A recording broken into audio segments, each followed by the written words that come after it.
Hey. Time for an out-of-this-world story from rSpace. It's such a small moment, but it lands like a jump scare. Because now it's not just a name, it's a whole storyline slipping out. Suddenly, everyone's doing mental gymnastics. One person's backpedaling like they tripped over the truth, and the other's sitting there thinking, interesting, so that's who's been living rent-free in your head. Today on rSpace, it's less oops and more, well, now we're going to unpack everything you hoped I wouldn't notice. I found out that my wife cheated on me with her ex. I went nuclear and slept with her mother. There's a reason why they say you should never tolerate exes remaining in the picture. I've had to find out firsthand. No matter how much your woman wants to tell you that the ex is still there just because he's not an enemy and they had an amicable breakup, don't listen. An ex is meant to be a thing of the past, and if there's still an ex in the picture, then they're genuinely up to no good. I was a fool. I will admit that much. She wouldn't flaunt her ex and how she was still remaining in contact, but sometimes I would find out that he wished her happy birthday or that he checked up on her.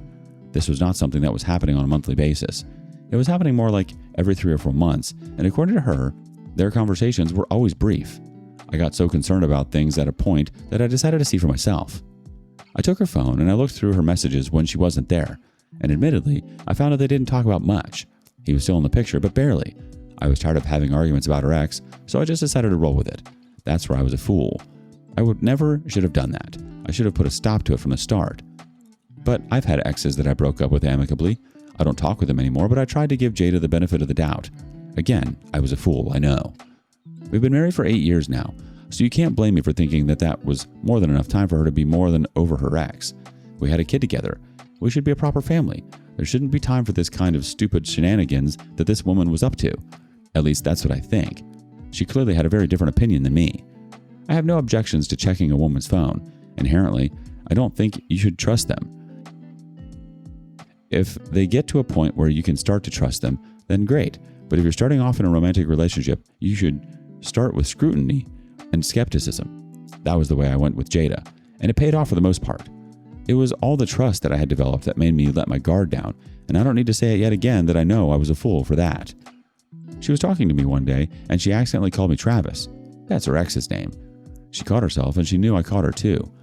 But she tried to claim that it wasn't what I thought, and there was nothing going on. I told her that I didn't believe her because that wasn't the kind of name that was meant to be on the tip of her tongue. I've called other people Babe or Jada before, and that's because hers is the name that I call more than any other. So sometimes it just slips out. But there's no way in hell I'm about to accidentally call her by the name of my college girlfriend when I barely think about her and haven't spoken to her in ages. That was what she had done, and she was trying to play me for a fool. We ended up having a massive argument. I told her that she was thinking about him too much. She kept claiming her innocence and saying that I was crucifying her for something that was entirely unintentional. Eventually, once the two of us finished barking at each other, I told her to stop talking to Travis. Period. I had let the nonsense go on long enough, and if our marriage meant anything to her, then it wouldn't be an issue for her to let go of an ex that was so far into her past and a person she only spoke to a few times a year. I could see the hesitance, but she agreed to it because she had no other choice. Her deciding to fight that compromise would make me question why she didn't want to stop talking to the guy, and there was really no reason for her to keep talking to him. She left it, and I was glad. The thing is, it was still in my head.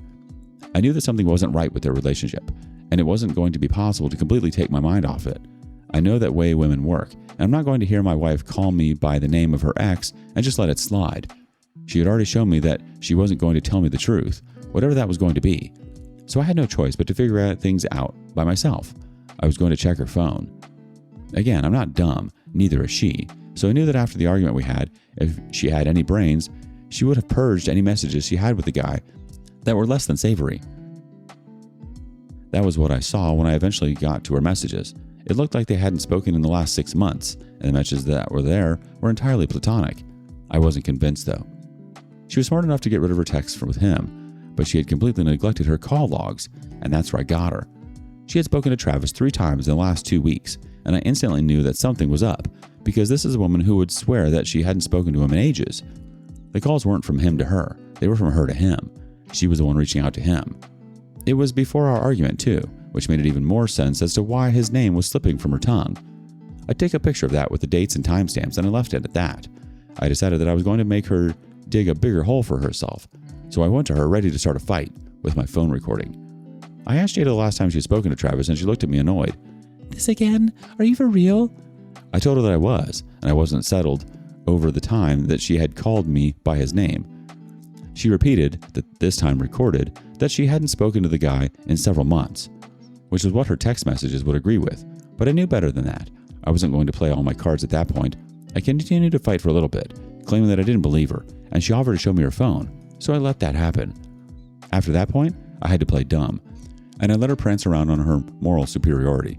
She knew she was lying, but she didn't seem to dislike how she could act so much better than me because I had given her the chance. I let her enjoy it because I knew what was the truth. I decided to take things into my own hands at that point. With Travis's phone number and his name, it was easy for me to pay a PI to get more on him. I found out his full name, where he worked, and the house he lived in. The latter was what I needed the most. I know this part was incredibly reckless, but I'm a reckless person. I decided to confront the guy. I went to his house after work hours, and I was lucky enough to catch him returning from work. I called his attention, and the moment he saw me, he knew who I was.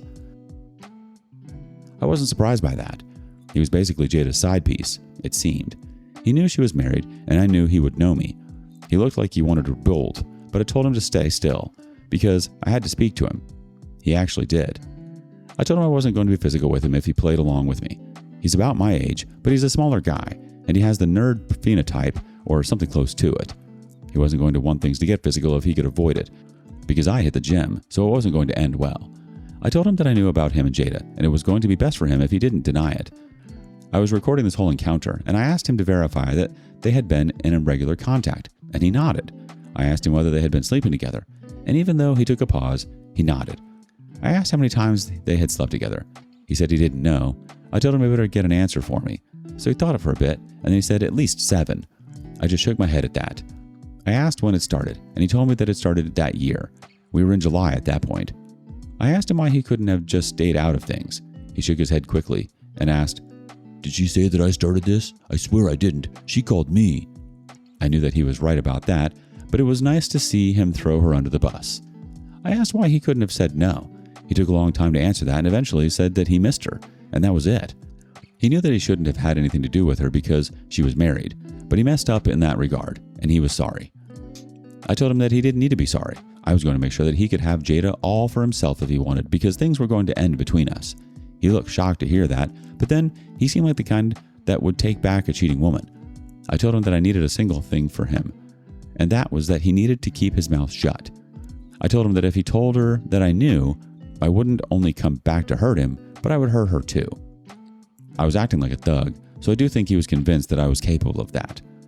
I asked him to confirm that he'd keep his mouth shut. He thought about it and he nodded. I nodded back, repeating that he could have the cheating slut at the end of the day if he just played his role, because I didn't want to hurt anyone, but I wasn't afraid of doing it. Now I have confirmation. I know for a fact that this woman has been cheating on me. I've met up with the divorce lawyer because there's clearly no hope for us anymore. Our kid is going to be in the middle of it, but that's just how crap goes sometimes. I'm not going to put the poor kid through the torture of a household where everyone hates me. At the end of the day, I'll figure out how to do life again as a single parent. But the priority is now to get away from Jada. She's not good for me. And I'm afraid that if I continue to stay around her, I'm going to end up turning into the kind of person that I'll regret. I have very little patience for infidelity, and I'd rather not have that show to its fullest extent. She wasn't confused. She wasn't misunderstood. She was playing both sides and got careless. The only reason you ever found out is because she got lazy with it.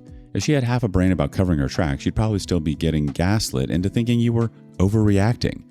That said, this relationship was already dead long before you caught her.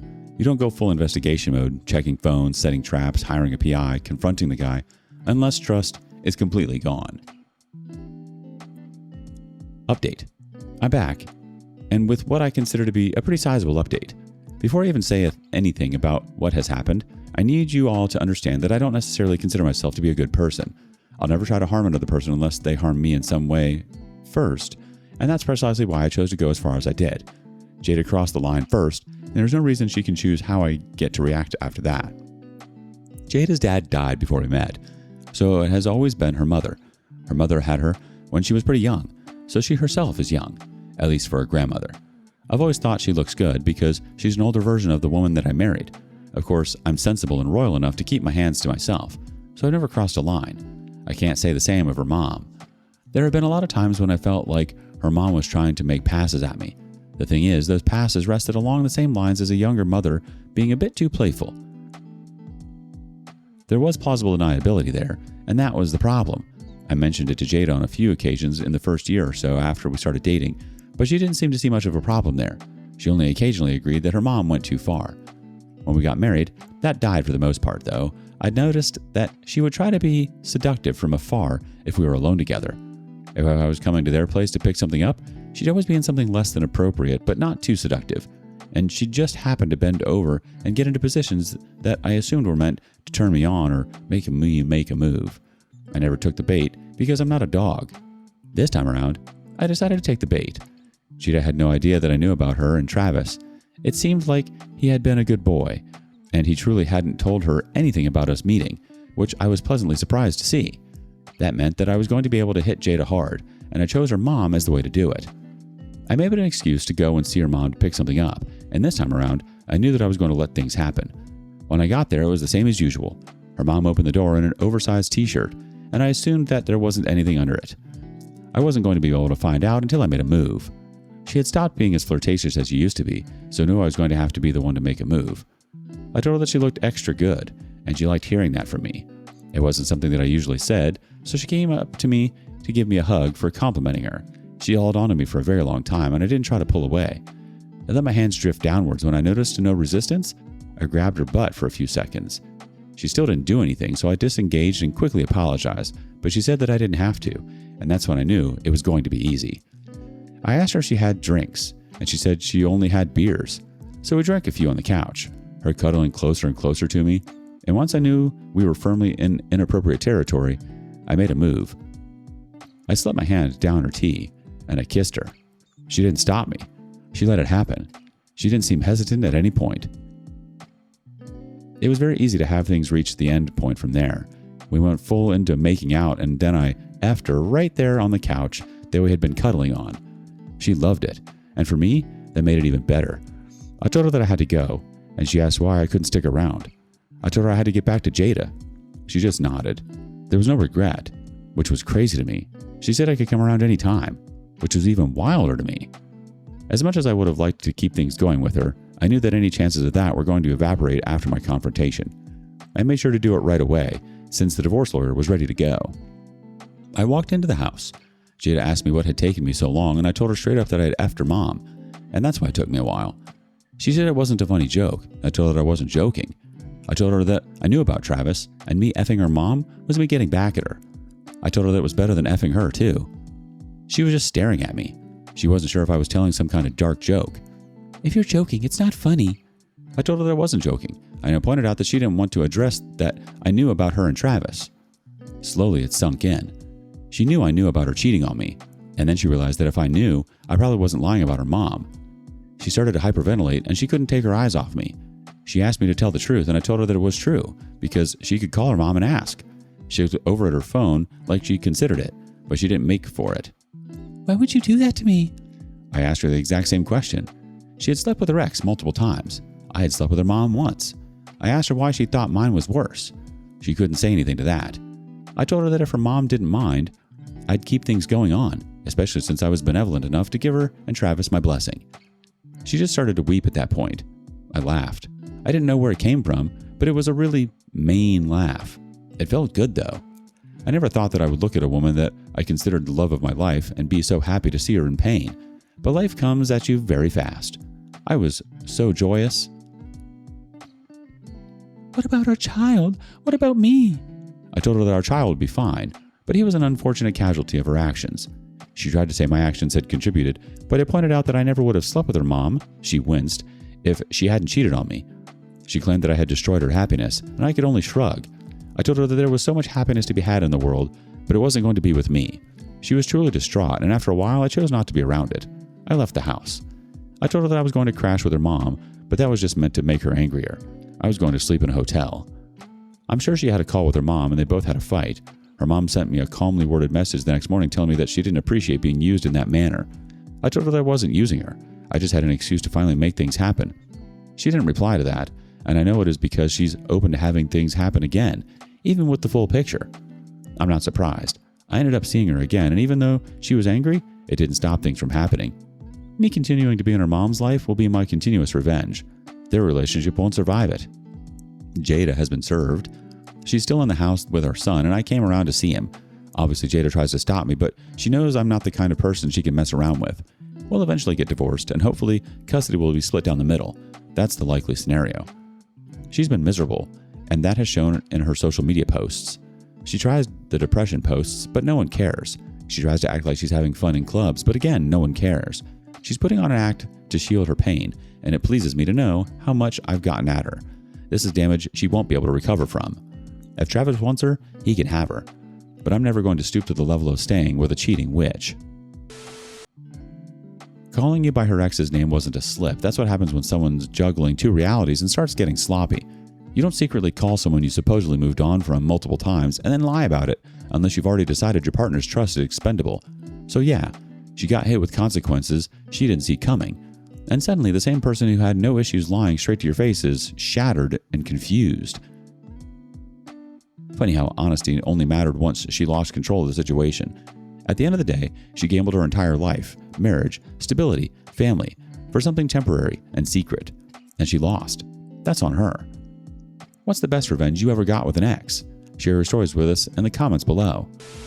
And thank you for joining us today on rSpace. Be sure to like and subscribe and hit that notification bell so you don't miss out on our next video.